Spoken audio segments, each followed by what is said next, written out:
dedication of investment MOUs worth upwards of rupees 12 lakh crore by pressing the remote button accompanied by their short films.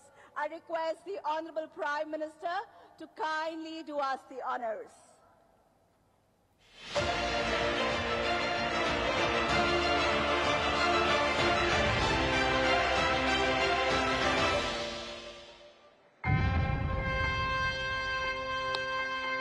India's coastline and strategic location make it central to global maritime trade, handling over 90% of our cargo volume.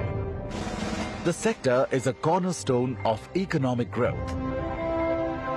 Guided by Maritime India Vision 2030 and Amrit Kal Vision 2047. Under the visionary leadership of Honorable Prime Minister Shri Narendra Modi, a maritime renaissance is underway to make India a major shipbuilding nation. अब हम देश भर में ship building के लिए व्यापक कदम उठा रहे हैं। शिप बिल्डिंग इंडस्ट्री को उद्योगों की जननी कहा जाता है, क्योंकि इसमें सिर्फ एक जहाज ही नहीं बनता, उसके साथ जो उद्योग जुड़े होते हैं उनका विस्तार होता है। चीप हो या शिप, हमें भारत में ही बनाने होंगे।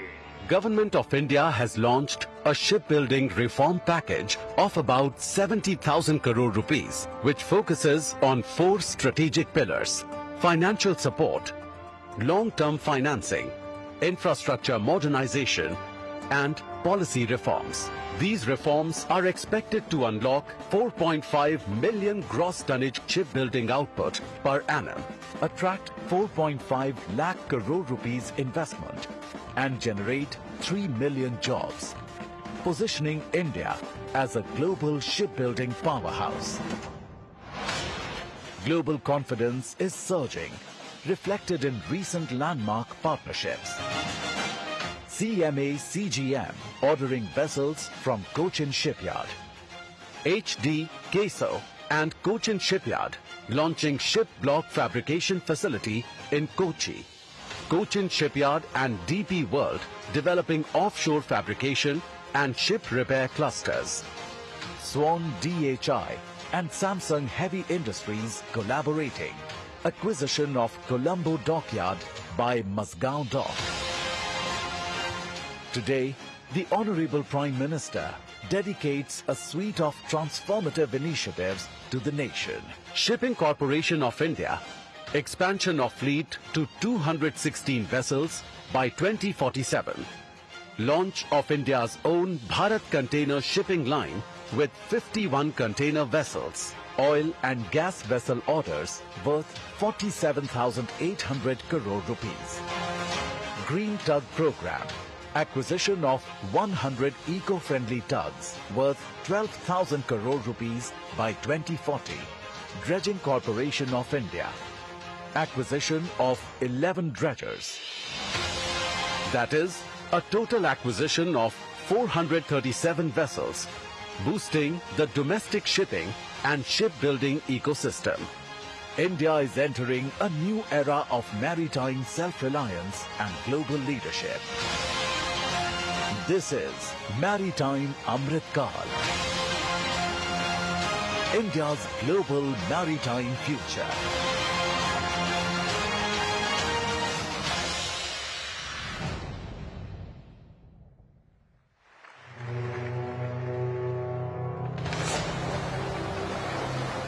India's maritime sector has transformed. From legacy systems to future-ready infrastructure. Port capacity has doubled. Cargo volume surged nearly 50%. Inland waterways cargo grew 8x. Cruise passengers quadrupled. Seafarer base expanded 2.5x. Under the Maritime Amrit Kal Vision 2047, India aspires to become a leading maritime nation with quantum leaps in port capacity, shipping and sustainability. India enacted 5 landmark maritime laws, replacing colonial frameworks with modern, investor-friendly legislation. Bharat के समुद्री तट भारत की समृद्धि के प्रवेश द्वार बनेंगे और मैं बड़े गर्व के साथ और मैं दूर तक का देख सकता हूं कि भारत के समुद्री तट भारत की समृद्धि के प्रवेश द्वार बनने वाले हैं. The winds of change are evident. With development of mega ports, transshipment hubs, and green hydrogen hubs, marking a new era of maritime strength, global connectivity, and self-reliance for India. This momentum now culminates in India Maritime Week 2025, a landmark moment of global collaboration with participation of around 85 countries, policymakers, industry leaders, and investment opportunities. Now we dedicate over 600 MOUs worth 12 lakh crore rupees are being signed, building a strong, self-reliant maritime India. The MOUs span across port-led industrialization, port development, sustainability, and shipbuilding. India is now promoting shipping as core infrastructure, and GIFT IFSC is emerging as a globally competitive hub for ship ownership and flagging with attractive tax and policy incentives. India welcomes foreign companies to flag and own ships under its jurisdiction with simplified norms and global best practices. And now, these MOUs are dedicated to the nation as a collective commitment to maritime excellence, economic resilience, and global leadership. India Maritime Week 2025 sets the course for a new era, connecting Bharat to the world and empowering generations to come.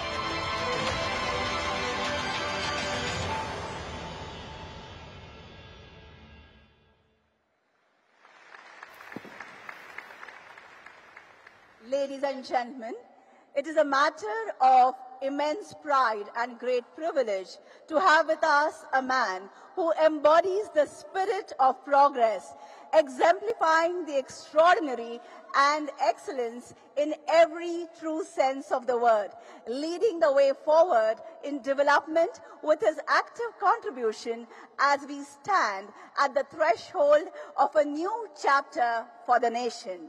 I request the Honorable Prime Minister of India, Shri Narendra Modi ji, to kindly address this august gathering on this highly significant occasion. A thunderous round of applause, ladies and gentlemen.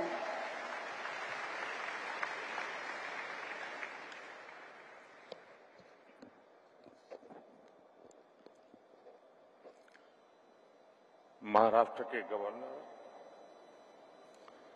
Acharya Devvrat जी, महाराष्ट्र के मुख्यमंत्री देवेंद्र फडणवीस जी, केंद्रीय मंत्रिमंडल के मेरे साथी सर्बानंद सोनोवाल जी, शांतनु ठाकुर जी, कीर्तिवर्धन सिंह जी, महाराष्ट्र के deputy CM Eknath Shinde जी, Ajit Pawar ji, shipping और दूसरी इंडस्ट्री से जुड़े लीडर्स, अन्य महानुभाव, देवी और सज्जनों, साथियों, मैं आप सभी का ग्लोबल मैरीटाइम लीडर्स कॉन्क्लेव में अभिनंदन करता हूं. साल 2016 में मुंबई में ही इस आयोजन की शुरुआत हुई थी और ये हम सभी के लिए खुशी की बात है कि आज ये समिट एक ग्लोबल इवेंट बन गई है.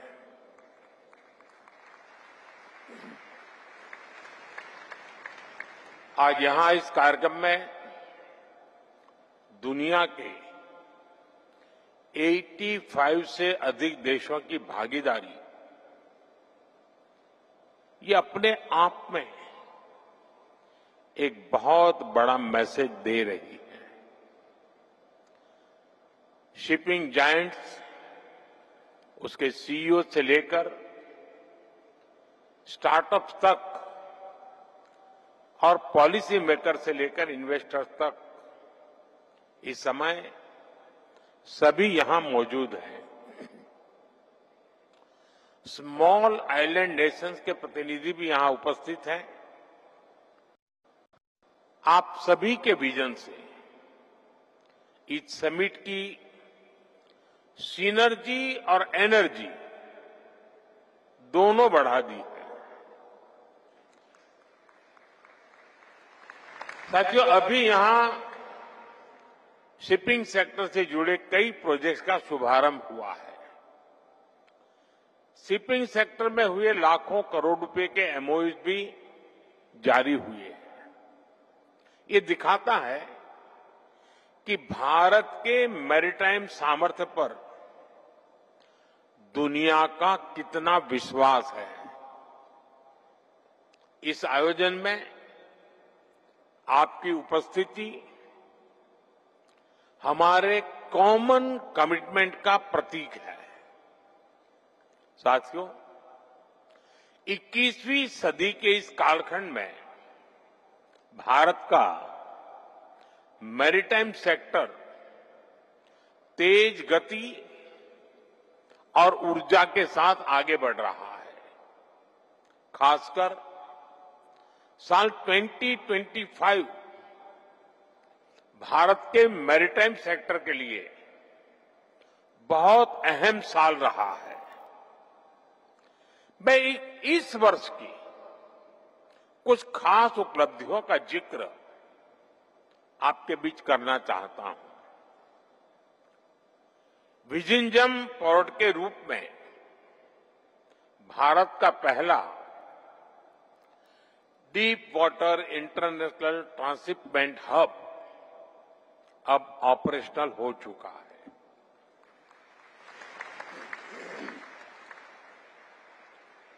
कुछ समय पहले ही दुनिया का सबसे बड़ा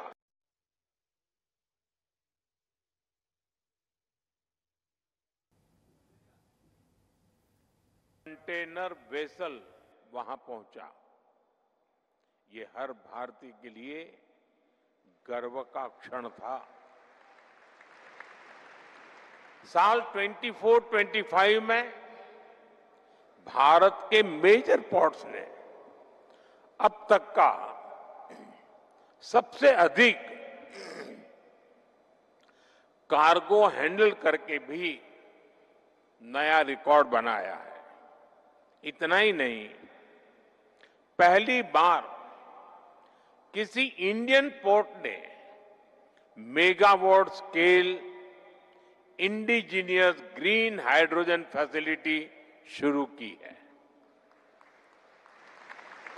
और ये उपलब्धि हमारे कांडला पोर्ट ने हासिल की है।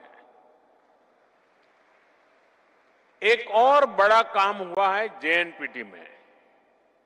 जेएनपीटी में Bharat Mumbai container terminal phase 2 भी शुरू हो गया है।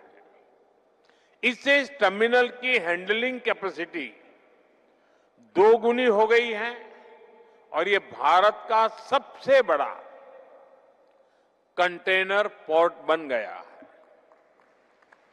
ये भारत के पोर्ट इंफ्रास्ट्रक्चर में सबसे बड़े एफडीआई की वजह से संभव हुआ है।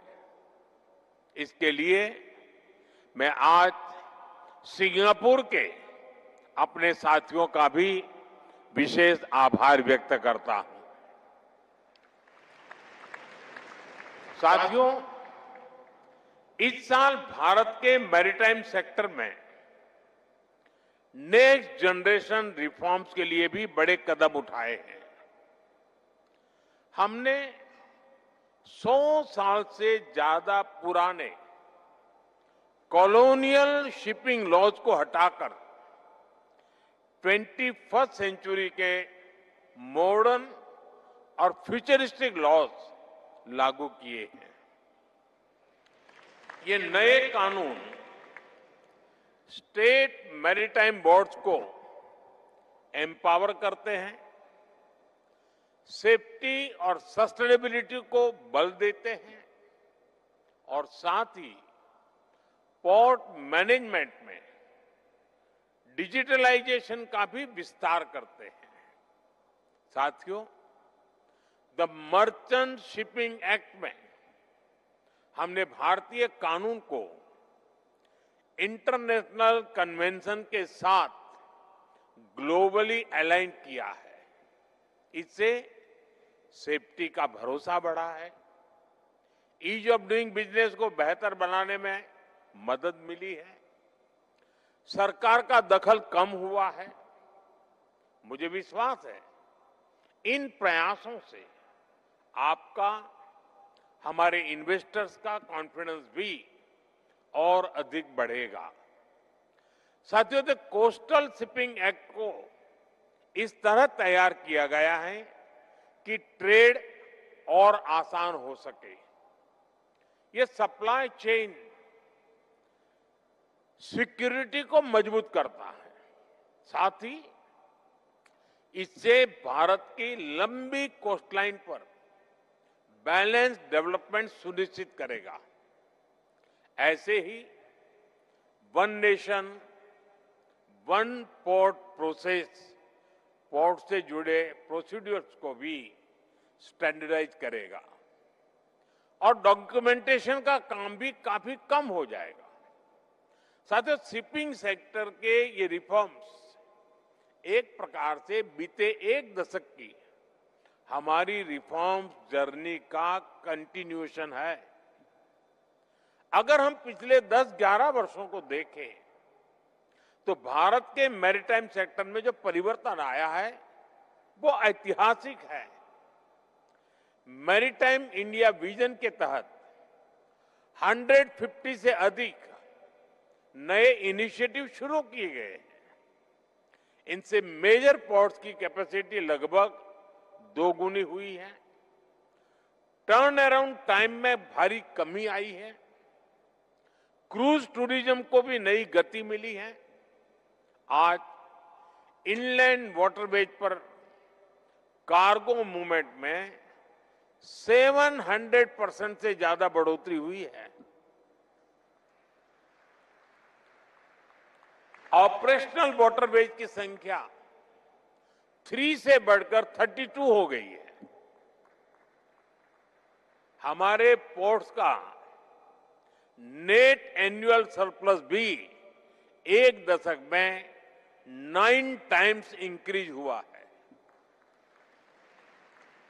साथियों, हमें गर्व है कि आज भारत के पोर्ट्स डेवलपिंग वर्ल्ड के सबसे एफिशिएंट पोर्ट्स में गिने जाते हैं।